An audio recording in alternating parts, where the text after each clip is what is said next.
فكره انك لازم تنجوي الحاجه اللي انت بتعملها، ودي لعنه صحيح. السوشيال ميديا. نجاحك في اي حاجه وبوابتك ان الناس تصدق ان انت بتعمله اي حاجه. يعني لو جينا نشوف كده من كام سنه احنا كنا مستعدين نقعد نتفرج على فيديو على يوتيوب 40 دقيقه انه يبقى بيبي سيتر للكلاينت، ما تروح تعمل شغل الشركه فور فري وقدمه للشركه.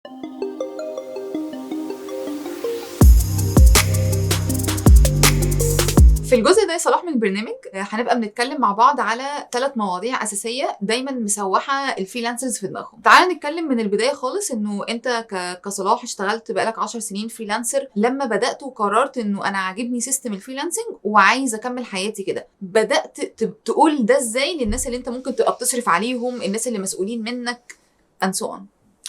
هما الثلاث مواضيع. هو انت ليه تقرر انك تبقى بقيت حياتك فريلانسر؟ هو انت عارف ايه اللي هيحصل كمان شهر شهرين كمان سنه؟ هو انت بتقرر ان انت الفتره دي هتشوف الفريلانسنج بيقول ايه. يعني انا اعتقد ان هو اتس نوت رايت انك تقرر لبقيه حياتك، لان ده بيفترض ان كل الفاكتورز اللي خدت على اساسها القرار هتفضل ثابته مش هتتغير، which is not true. النقطه الثانيه دي ازمه بقى عند ناس كتير، ان الناس دلوقتي مهتمه ان يقنعوا اللي حواليهم بصحه اللي بيعملوه اكتر ما هم مهتمين باللي بيعملوه ذات نفسه، ودي لعنه صحيح. السوشيال ميديا. يعني اللي بيشتغل فريلانسر بيحاول يثبت للناس قد ايه هو فريلانسر ناجح قبل ما ينجح على الارض، بيحاول يقنعهم ان قد ايه ان هو ده التراك الصح قبل ما هو يثبت صحته. فانت مش محتاج تقنع حد، واول لما السكسس يبدا يشتغل هتلاقي ناس تقول لك والله انت كنت صح. ده unless انت عايز بقى ايه تعمل كل الحاجه باراليل، ودي الازمه. يعني عايز ابقى فريلانسر واقنع اهل البنت اللي انا عايز اتجوزها ان انا فريلانسر، زي ما قلت في الاول واحده من الاثنين هتفرقع منك، يا الفريلانسنج يا الجوازه هتبوظ. يعني معنى كلامك انه نجاحك في الفريلانسنج هو بوابتك الوحيده انك تفهم الناس انت بتعمل ايه. نجاحك في اي حاجه هو بوابتك ان الناس تصدق ان انت بتعمله اي حاجه. طب انت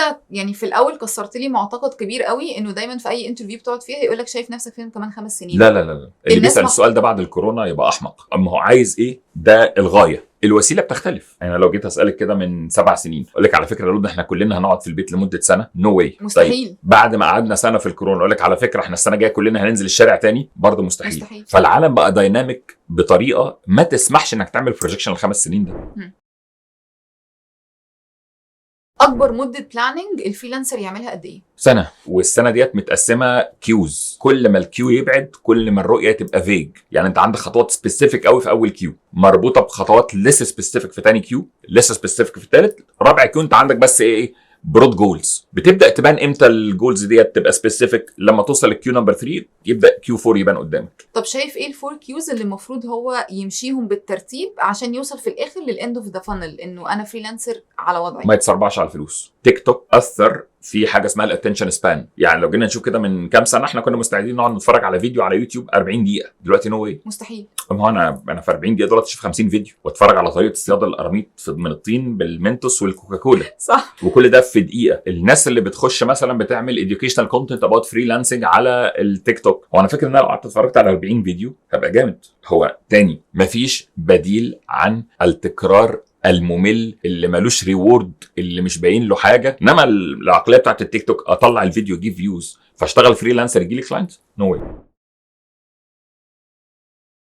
طب امتى اعرف ان انا ماشي صح وامتى احس انه مش جايبه همها؟ انت المفروض تبقى حاطط لنفسك قبل ما تبدا تشتغل في اي حاجه تسال نفسك ليه، وتقعد تسال نفسك في شويه ديفينيشنز كده، زي ايه ديفينيشن انك تبقى ناجح. لازم ما بتقابل ناس كتير يقول لك انا نفسي ابقى مليونير. انا ياما قعدت مع ناس على فكره نفسها تبقى مليونيرات ومسكت ورقه وقلم قلت لهم يلا بينا فك لي كده انت عايز تشتري ايه في حياتك عشان تبقى مليونير، وطلعت ان احلامه كلها تخلص ب 300 400 الف جنيه. فانت رحت الزمت نفسك بانك تبقى مليونير which is حاجه انت اصلا مش محتاجها، فتعاميت عن الحاجه الصغيره اللي هي 300 400 الف جنيه اللي هي اكشلي تحقق لك كل احلامك بس انت ما تعرفش. فاللي راح يشتغل فريلانسر، انت ليه رحت تشتغل فريلانسر؟ هل انت رحت تشتغل تحت مسمى اكذوبه عشان ابقى حر نفسي؟ ما انت مش هتبقى حر نفسك. ولا رحت تشتغل علشان انت راجل كرييتيف بزياده؟ انا في وجهه نظري ان الفريلانسنج باث ده اللي بنلجأ له لو ما لقيناش كوربريت باث. يعني انا ما بنصحش ان انت تبدا بالفريلانسنج. ليه؟ لان في حاجات عمرك ما هتتعلمها في وقت معقول الا في شركه منظمه. لما تخرج من هناك ابدا اشتغل فريلانسنج. حتى باي ذا واي انا بقول الكلام ده لاي حد عايز يبقى انتربرنور. عايز تبقى انتربرنور اشتغل لك 2 3 4 في شركه وبعد كده ارجع كده اخرج. انما انت كل معلقاتك في الحياه انك اشتغلت لي في ستودنت اكتيفيتي وخرجت مع اصحابك على القهوه، فانت كده تعتقد انك قادر تنظم شغلك. انا في وجهه نظري ان الفريلانسنج ده احنا بنشتغله كبديل لحد ما الدنيا تقف على رجلها. خلاص هو الفريلانسنج هتفضل تشتغل فريلانسنج فتره طويله ما فيهاش انكم، والانكم اللي بيجي زي ما قلت بتنفسته في 3 اماكن لحد ما الدنيا تظبط معاك. طيب انا دلوقتي كفريلانسر وصلت للميد كارير بتاعي، بقى عندي اماونت اوف ماني كويسه، وبقيت واقف في حته انه انا فلوسي مكفياني بحوش منها، بس انا عايز اضمن الاستابيليتي. ايه الثلاث طرق اللي انت بتتكلم عليهم احط فيهم فلوسي عشان ابقى على وضعي قدام؟ شطارتك كفريلانسر من الريكارنس اوف كلاينت، مش من السيفد اماونت اوف ماني. يعني انت لو بيجي لك كلاينت كل شهر ب 10000 جنيه احسن ما يجي لك كلاينت ب 40000 جنيه كل كيو ومش عارف هو هيجي ولا مش هيجي. فالاستابيليتي دايما مهم. حضرتك محتاج تنفست في 3 حاجات زي ما انا قلت، والثلاث حاجات انفينيت. يعني انت مش هتنفست فيهم بعد كده تاخد الفلوس كلها لحالك، لا انت لازم البادجت دايما بتاعتك تبقى متقسمه بارت خارج لده ولده ولده. ده الاولاني investing in your skill. بما ان احنا بنتكلم في الفريلانسنج، والفريلانسنج بيسكلي بيبقى شغل ريليتد بالتكنولوجي، اتس ان انفينيت انفستمنت. انت هتفضل تستثمر تستثمر تستثمر الى ما لا نهايه. فلو انت واحد من الناس اللي ما بتحبش المذاكره ما تشتغلش فريلانسنج. اكشلي ما تشتغلش في حاجه تتوقع منها نجاح. يعني يقول لك انا خلاص ما عادش قادر اذاكر تاني، خلاص اقعد في بيتكم. تاني حاجه investing in your brand. انت في حاجات هتحتاج تعملها investing in the brand، والinvestment in the brand مش شرط يكون financial investment. ممكن يبقى في بروجكت انت هتاخده ومش هتاخد فيه فلوس خالص، بس it's a heavy one in the portfolio. بروجكت يشد ناس تانيين. ساعات انك بتعمل حاجه for the sake of networking، البروجكت مش مفيد والبراند مش مفيده، بس الشخص اللي هناك ده كونكتد بنتورك تاني انا عايز اشتغل معاها. والفاينانشال انفستمنت بقى في الشانلز المختلفه سواء ديجيتال اونلاين اوفلاين وات ايفر. وثالث حاجه انك تنفست في other sources of income. زي ايه؟ بداية من الأمور البسيطة خالص اللي هي البيسك 101 بتاعة البنك، إن الفلوس اللي تيجي تربطها في البنك، لحد فكرة إنك تفليب ريل استيت. تفليب ريل استيت غير إنك تنفست لونج تيرم في الريل استيت. ايه الفرق بين الاثنين؟ اللي يقول لك إن أنا هشتري عقار وأسيبه لما يغلى بعد 20 سنة لا، الفليبنج ده إنك بتاخد ارباح صغيره بسرعه. تشتري عقار مثلا هو لسه اوف بلان قبل ما ينزل على البلان، وتدفع اقساطه سنه سنتين يكون زاد 20-30%، تقوم رايح تبيعه وتشتري حاجه تانية وهكذا. تمام. انك تنفست في وجهه نظري فيما يعرف باسم البورينج بزنس، البزنس الممل. زي دلوقتي في لعنه كده ماشيه في الناس اللي هي التفكير بره الصندوق، فما عادش في حد جوه الصندوق، فبقى اللي بره الصندوق دلوقتي هو انك ترجع جوه الصندوق تاني. يعني انا حتى كنت لسه بدي كورس عن البيرسونال فاينانس الليترسي، احنا كنا في وسط البلد، فبقول لهم دلوقتي ايه فرص نجاح 10 محلات فول وطعميه جنب بعض في الشارع ده فيرسس فرص نجاح مطعم واحد بيقدم اكل اندونيسي. لا هو اعتقد بتاع الفول اكتر. ال10 اللي جنب بعض هينجحوا، كل واحد لوحده هينجح اكتر من الاندونيسي. اللي انا عايز اوصله للناس ان uniqueness is not necessarily profitable. ده اللي الناس محتاجين تفهمه دلوقتي، ودي حاجه ما بتتقالش خالص، ما حدش بيتكلم في الموضوع. كله عايز يفكر بره الصندوق. انا عايز فكره ما جابهاش حد دايما ابقى كرييتيف، دايما ابقى يونيك. لا خالص بي بورينج you will make steady money. ما هو high creativity equal high risk. النهارده انا لو في محل فول وطعميه شغال ورحت فتحت جنبه محل فول وطعميه، حتى لو ببيع نفس المنتج بنفس سعر هكسب. صح. الناس حاليا بسبب الهوجه بتاعت الانتربرونور شيب وبتاع they fall in love with their pseudo creativity، الابداعيه الزائفه. في ابداع فني ده ملوش بارامترز، ده احنا ممكن نتفق عليه او نختلف عليه، وفي ابداع البيزنس ده لازم يكون مربوط بسنه لوجيك على الارض. الناس هتشتري ولا لا؟ انت في الاخر يو كير اباوت ايه؟ الناس تقول واو دي فكره حلوه، ولا الناس تقول لك I'm willing to pay for it. فانت لازم يبقى مقياسك دايما هل الناس هتدفع في ده ولا لا. دي دايما الايشو بتاعتي. لو انت رايح تنفست فلوس ما تروحش تنفست في حاجه صعبه، ما تروحش تعمل مثلا، حتى كنت شفت فيديو على التيك توك يقول لك هو انت ليه رايح تعمل فاشن براند نظارات بفريم خشب؟ ما تنفست في النظارات العاديه مثلا. مشكله برضو الكرياتيفيتي تستنزف منك جزء من الانفستمنت بتاعك في حته في الماركتنج كده اسمها الكونسيومر ايديوكيشن اند اويرنس، ان انا اعلم الناس الاكل الاندونيسي ده ايه مزاياه، وده حلو وده صحي وده هيلثي. ما تعمل فول وطعميه زي خلق الله، هتروح حاجات الناس بتتعلمها اصلا. عايز تجود اعمل شاورما سوري. صح. هتبيع برضه. اقف في المحل قول يا معلم وبتاع وخلاص خلصت. فاحنا متفقين انه الملل هو جزء اساسي من حياه الفريلانسر، سواء ملل في التكنيكاليتيز اللي بتعملها او ملل في الطريقه التقليديه اللي هتنفست بيها. بعد الملل اقف على رجلك بقى وجود براحتك، اجري ورا شغفك بقى وامشي على الحيط واعمل الكلام الجميل بتاع الحماس ده. طب انا عاجبني قوي فكره ان احنا بنتكلم على الحاجات اللي الناس فاكره ان هي مش موجوده في الفريلانسنج، بس هي موجوده وموجوده بقوه، وهي دي سبب استمراريتي اصلا. الناس صراحه عندنا مشكله قوي انه الناس بتروح للفريلانسنج عشان it's the new cool thing. ف what's not cool about freelancing؟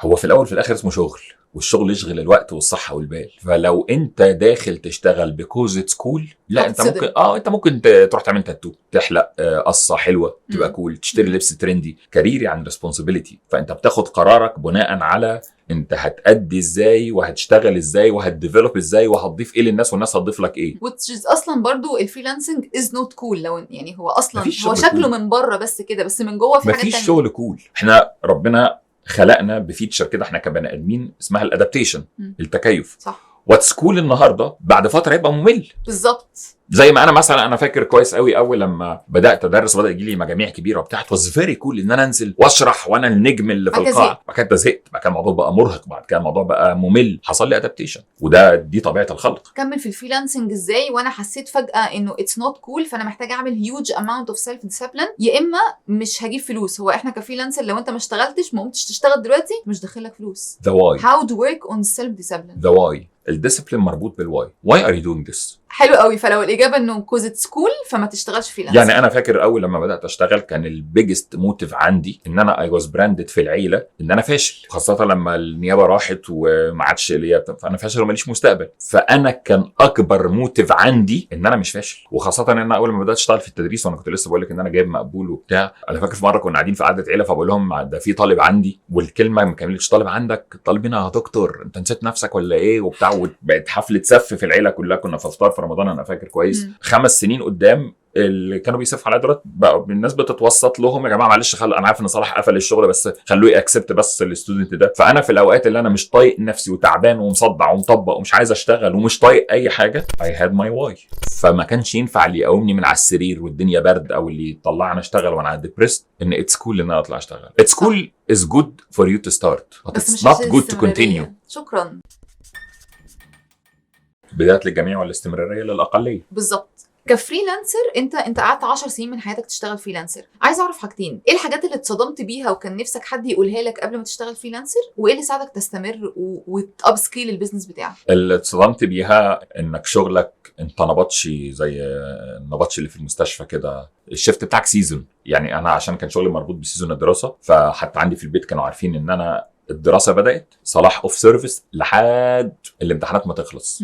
وبعدين انت بتشتغل 24 ساعه، بعد كده تيجي الامتحانات تكتشف انك محتاج تشتغل 48 ساعه في ال 24 ساعه. كل ما تسكسيد اكتر كل ما الاماونت اوف ايفورت يزيد. يعني مش زي مثلا ما كوربريت لادر انت كل ما بتكبر فبيبقى تحتك تيم فبتعرف تديليجيت وبتاع. بلس ان مشكله الفريلانسنج انك اكشلي بتشتغل على ما يعرف باسم الاعتبار الشخصي. يعني ايه الاعتبار الشخصي؟ يعني الناس بتبقى جايه لصلاح ابو المجد، زي مثلا بشتغل جرافيك ديزاينر، فانا جرافيك ديزاينر الصبح واكونت مانجر الظهر وبتاع كاستمر سيرفيس بالليل. اكشلي الفريلانسر بيبقى الاندرلاين باور بتاعته انه يبقى بيبي سيتر للكلاينت، which is ده ما ينفعش مع الناس اللي خلقها ضيق. يا عم الكلاينت ما بيقدرش، ولا الكلاينت مش هيقدر، ولا عمره هيقدر ليه اصلا؟ انت دورك انت بيبي سيتر، انت بيبي سيت الكلاينت. ان الكلاينت يختفي في النص وانت عندك التزامات he doesn't care. ان الكلاينت يطلب منك بنفسه التاسك سبيسيفيكلي بعد كده يقول لك هو انا ما عملتش ده عادي جدا بيحصل في فريلانس. اتس ان unorganized framework. فانا بس كل اللي طالبه من الناس اللي عايزه تدخل فريلانسنج، اقف واسال نفسك هو انت عايز تدخل ليه، وحاول تقعد مع كذا فريلانسر مش واحد بس. يعني قبل ما تقعد اسال الناس الدنيا هناك فيها ايه. صح. على فكره بدوي انا حاولت ان انا استارت ماي اون بزنس وانا في عز الفريلانسنج. البيزنس كان بالظبط في اجازه الصيف بيبوم، الدراسه تبدا يكون لابس، لان انا ما كنتش موجود. مهما بقى اوعد نفسي انا هخصص ساعتين انا هخصص ساعه، نو انت مش ملك نفسك. يعني مثلا انا عمال اشتغل طول اليوم، حلو، خلصت السيشنز بتاعتي ومروح، فوانا مروح طالب عندي مثلا قال لي يا صلاح انا عندي مشكله كبيره في كذا كذا كذا، فقعدت معاه حليناها، الموضوع فتح خلاص ماشي. الاقي ابو طالب تاني الولد كان مقلب فلوس الكورس، فجاي يقول لي هو انت الكورس عندك بكام؟ طب اعمل ايه مع ابني واربيه ازاي؟ يا حاج انا عايز اروح انام، فخلاص خارج اروح، فحصل حاجه في السنتر. ما هو انت اللي بيدير كل حاجه. صح، انت اللي بتدير كل حاجه ويو كانت ديليجيت. يعني هو الديليجيشن هو الصح، بس المشكله ان الناس زي ما بقول لك جاي لك انت. حتى لو عملت سب ديليجيشن هتبقى انت الاكونت مانجر. صح، ده كده كده. فاحنا متفقين انت لو ما عندكش استعداد تعمل كلاينت هاندلنج فانت ما تشتغلش فريلانسر اصلا او ما تكملش في شغلانه. ولو انت من النوع اللي هو بيقول لك ايه الناس بوظت السوق والكلاينت مش فاهمني والكلام ده، ما تشتغل، ما تقرفناش. هو الكلاينت عمره هيفهمك ما انت قوم فهمه. بالظبط. طب تعالى نتكلم من برسبكتيف كلاينت. انت قعدت 10 سنين بتشتغل فريلانسر، دلوقتي انت كلاينت، انت عندك 3 بزنسز بتسبورت فيهم ناس كتير ومن ضمنهم انك بتشغل فريلانسرز. ده حقيقي. مستني من الفريلانسر ايه ككلاينت؟ يلتزم باللي قال عليه. واللعبه الجميله اللي الناس دايما بتغلط فيها دونت اوفر سيل ات، اندر بروميس اوفر ديليفر. الناس دايما بتعمل العكس، بتوفر بروميس وتاندر ديليفر. هو بيكير قوي انه يجيب البيعه. يعني انا حتى دايما في كورس السيلز بتاعتي بقول للناس ايه يا جماعه، البيع السستينبل هو انك تبيع بالطول مش تبيع بالعرض. يعني بدل ما صلاح يسل مره للبنى ومره لفاطمه ومره لمحمد ومره لاحمد، لا هو يسل لبنى ويسكيور ان لبنى خدت اعلى سيرفيس، فلبنى هتجيب واحده صاحبتها تشتري من صلاح، مزبوط. فابدا بشتغل من النتورك بتاعت لبنى، فاحافظ على سستينبل تشانل. انما الناس كلها مهتمه قوي ازاي تجيب البيعه ومحدش مهتم يسرفس على البيعه. انت من اشهر الناس اللي بتتكلم في السيلز اونلاين واوفلاين، وبنشوف دايما ان السيلز سكيلز هي من اهم الحاجات في ايكويشن استمراريه الفريلانسر. يعني انت لو مش سيلز شاطر انت مش مستمر. تنصحنا بايه؟ ما في اي ايكويشن في المطلق. السيلز مهم في اي ايكويشن في المطلق. صح. اكشلي اتس نوت ذا سيلز. شايف ان الاندرلاين كوز اللي ورا نجاح وفشل السيلز ونجاح وفشل اي حاجه في الحياه الكوميونيكيشن. احنا ما تربناش تربيه تساعد على الكوميونيكيشن. يعني حتى اهالينا لما كانوا بيدونا مثلا زمان يقول لك اعمل كذا، فاقول له ليه يا بابا اقنعني؟ عشان انا قلت كده. ايوه انا قلت كده. ايوه صح. فدي حاجه الكومن. الواد ده لما كبر واشتغل فريلانسر فبقى بيقول للكلاينت هو انا مش هينفع اسلمها لك في الوقت اللي انت طالبه. ليه؟ هو كده هو مش عارف يفك. هو كده، لا هو مش هو كده. هو عشان اعرف اطلع حاجه كويسه انا ممكن اعملها لك بسرعه على فكره، وده هيبقى اريح لي، بس هتبقى الكواليتي قليله وانت هتشتريها. بس انا عايز الكلاينتس بتوعك، معظم الفريلانسرز بيشتغلوا في حته السيرفيس. صح. السيرفيس از نون تانجبل، مش ملموسه. فاتس اول اباوت كونفينسنج الكلاينت والكاستمر كير والايموشنال انتليجنس. فلما بتعرفش يبيع مش هتعرف تشتغل كفريلانسر. الاوبشن الوحيد تجيب حد يبيع لك ويهندلك وياخد بيج كات، بس ساعتها هتستخدم البراندنج بتاعه مش بتاعك. هياخد بيج كات من الفلوس اللي جايه لك. يعني انت هتاخد 100 جنيه من الكلاينت، في 40 منهم رايحين اتكلم باسمك ده. فانت محتاج تتعلم السيلز. انت فريلانسر بقى مش فريلانسر، انت بتشتغل اي حاجه محتاج تتعلم السيلز. ايه تاني في السيلز؟ محتاج تتعلم الايموشنال انتليجنس والبوست سيل سيرفيس. ثواني بقى، دي بقى مشكله كل الفريلانسرز بيتعاملوا مع الكلاينت انه مش انا سلمتك الشغلانه، مش انت اديتني فلوسي، سلام عليكم انت بتكلمني تاني ليه؟ يعني انا دايما بقول ان في الشغل طريقتين، طريقه الهانتر وطريقه الفارمر. الصياد علشان ياكل لازم يصحى كل يوم الصبح يطلع يجري ورا فريسه ويصطاد. صح. الفارمر بيتعب بس ما بيحصد، بيقعد طول السنه ياكل. مش هقول لك في فريلانسرز، هو في شركات بتقوم وتشتغل سنين على 5-6 كلاينتس بس. 5-6 كلاينتس والريفيرالز بتوعهم مش عايزين اكتر من كده. صح. انما يقول لك انا عايز اشتغل مع ده ومع ده ومع ده ومع ده. لا، 5-6 كويسين هيجيبوا لك شغل فوق ما انت تتخيل. هنروح بعيد ليه؟ لو جينا نتكلم عن البيزنس ريليشن اللي كانت موجوده بيني وبينك، انت لما اشتغلتي معايا وركزتي معايا بقى اي شغل بيجي بعد كده طق طق طق. انت صح. يعني لو تفتكر كان في فتره انت مش عارفه تشتغلي بره السيركل اللي انا بوصيها لك، ولا محتاجه تعملي ماركتنج ولا محتاجه تعملي براندنج. واكشلي كنت انا بجيب لك الكلاينت البيعه متقفله. صح. ما كنتش محتاجه تقنعيه. ليه؟ علشان انت ركزتي معايا في البوست سيلز بروسس. ده غير ان كمان بدات معاك از فريلانسر، فالموضوع فتح لنا سكه حاجات تانية كتير نعملها مع بعض. سكك كتير. ايه دايما المشاكل الفريلانسر وهو في الميد كارير ما بياخدش باله منها؟ صرف الفلوس اول ما تيجي، ان هو يجيله خبطه فيقوم راح مستخدم الفلوس ديت في ان هو يصرفها في خبطه. ما هو احنا يا صلاح بنبقى في الاول مفحوطين جدا وزهقانين قوي، فحاسين انه اخيرا الفلوس جت، فانا بقى ما انا هتدلع دلوقتي واكيد هيجي كلاينت ده تاني. نرجع للديسيبلين بقى. هي كلها حلقه بتلف حوالين بعضها. ديسيبلين وفيجن. انا كصلاح دلوقتي مثلا الفيلد بتاعي هو التريننج والبابليك سبيكينج. انا I was just googling a course عايز انفست فيه الشهر اللي جاي. الكورس ده الكوست بتاعته مقرب على $500,000 بره مصر. فانا عايز اخد الكورس ده بقالي كذا شهر، فالفلوس اللي جايه عارف هي رايحه فين. فالفلوس لو جت بالصدفه اتليست هحاول ما اصرفهاش بالصدفه. ههفن وهبسط وكل حاجه، بس مش يلا بينا نفرتك الفلوس. لا، فضلت 10 سنين بعمل فلوس كتيره جدا تصرفها كلها لان كنت بعمل فلوس بسرعه. فقول قشطه هفرتك ديت وهتيجي فلوس تاني، هفرتك دي وهتيجي فلوس تاني. ما هو ده الفخ اللي في الفريلانسنج، ان انت فجاه بيجي لك بتقعد كتير قوي تفحت نفسك، وبعدين فجاه بيتفتح قدامك يعني ابواب كتير قوي، كلاينتس كتير قوي، ففلوس كتير قوي، فبعيش في لايف ستايل، وبعدين فجاه ما بيجيليش الكلاينتس دول تاني. انا فما بعرفش اكمل في اللايف ستايل ده. من 2006 ل 2016 بعمل فلوس خطيره بس بصرف بحمق. جه حصل لي ديستربشن في 2016 او توتال بروك. قشطه يعني، ما اللي رزق النهارده يرزق بكره. ده مش صح. فنرجع هنا للماني مانجمنت تاني. يس. طب احنا اتكلمنا على انه انت لو رجع بيك الزمن كنت هتتمنى حد يقول لك ايه عن الفريلانسنج. تعالى نعكسها بقى. thanks to freelancing انت بقيت فين دلوقتي؟ بصي خلينا متفقين ان اي تراك لازم يكون فيه كده فاكتور في الايكويشن هو اللي هيفرق ما بين انك تبقى واحد عادي مره من هنا لواحد عمل امباكت في حياته وحياه الاخرين. It's all about the mindset. يعني من اكبر المميزات اللي الفريلانسنج بيقدمها للي بيشتغل فيها هي الاكسبوجر لديفرنت تايبس اوف بيبل. فانا فريلانسر وانت فريلانسر، انا وانت هناخد الاكسبوجر، بس لو انت مش سمارت انف تفوكس اون نتوركينج مش هتستفيدي منه حاجه. انا كنت سمارت ان انا ابني ريليشنز مع الناس. يعني مثلا انا بسبب شغلي الناس اللي كنت بدرس لهم من 15 سنه النهارده كلهم في بوزيشنز ما شاء الله يعني، فانا عندي عزوه خطيره وعايزين يخدموك وكل عايز يخدمني بقى. ده صلاح ده اللي كان بيسبورتنا ومش عارف ايه، لان انا كنت سمارت انف ان انا عارف انت مش بس بتاخد فلوس، انت بتعمل لونج تيرم انفستمنت في الشخص ده لما يكبر ويبقى حاجه قدام. واللي النهارده مهيرك كفريلانسر لسبب ما عادي جدا انه يهيرك فول تايم قدام لما الشركه بتاعته تقوم. اكتر حاجه الفريلانسنج بيظبطها السايكلينج بتاع الاشخاص، على عكس مثلا لو اشتغلت في شركه، لو اشتغلت في شركه سنتين اكشلي هفضل لمده سنتين. انت عارف الناس بس التيم اللي في الشركه هو التيم هم دول اصحابي، ده لو طلعت بيهم كاصحابك اصلا بالظبط. فالاوبورتونيتيز ليميتد، الخروجات ليميتد، اي بوتنشال ليميتد. انما الفريلانسر بيكلم ناس وكل واحد بيجي معاه نتورك عملاقه تسهل حياتك كده. يعني مش دايما يقول لك صلاح النجاح محتاج واسطه، هي الواسطه قدام عينك بس انت اللي مش عايز تستغلها، بس مش عايز تتعب لها. الناس دايما شايفه انه شبكه علاقات نتوركينج يعني واسطه. ما هو واسطه فعلا.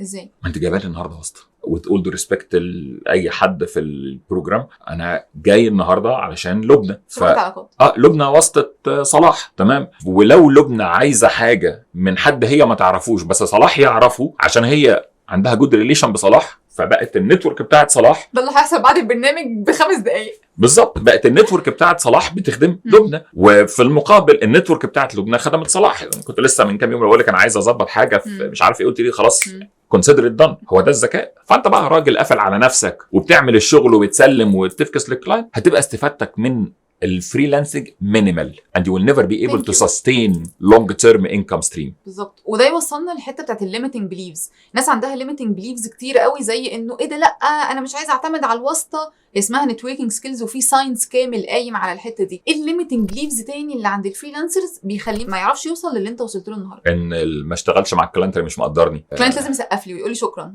هي اهم حاجه عندي الابريشيشن. روح للست الوالده تابريشيت وتقول لك انت يا ابني 1000 بنت تتمناك. ايوه بالظبط. البيليفنج في انك اللي يحركك الباشن مش الريسبونسبيلتي، ده فيري ليميتنج بليف. فكره انك لازم تنجوي الحاجه اللي انت بتعملها، يو ويل انجوي سم يو ويل هيت سم، اوفرول تبقى الدنيا بالانسد. يعني فكره الحريه ان انا اشتغل فريلانسر يبقى حر، فكره ان انا مش محتاجه انفست في نفسي، ده فيري ليميتنج بليف. يعني انا بقابل ناس، هو انا اللي انا اعرفه ان الطبيعي ان انت كل كيو بتنفست في حاجه في نفسك. انا في كورسز دفعت فيه فلوس عظيمه وجعتك والاستفاده اللي خرجت بيها شخص عرفته. اصل الناس برضه تبقى فاكره النتوركينج ان هو كوانتيتي، انا هنزل المكان اتعرف على ال 40 بني ادم اللي موجودين. ده مش صح. في كورسز تانية رحت خدت منها معلومه واحده. يعني انا فاكر في كورس كان في عز زمان الدنيا مزنقه معايا وكنت قاعد في المنصوره، جيت خدته في الجريك كامبس. كان كورس اسمه جيميفيكيشن، كنت ساعتها شغال في التيتشنج، فكان بيتكلم على الجيميفيكيشن اوف تيتشنج.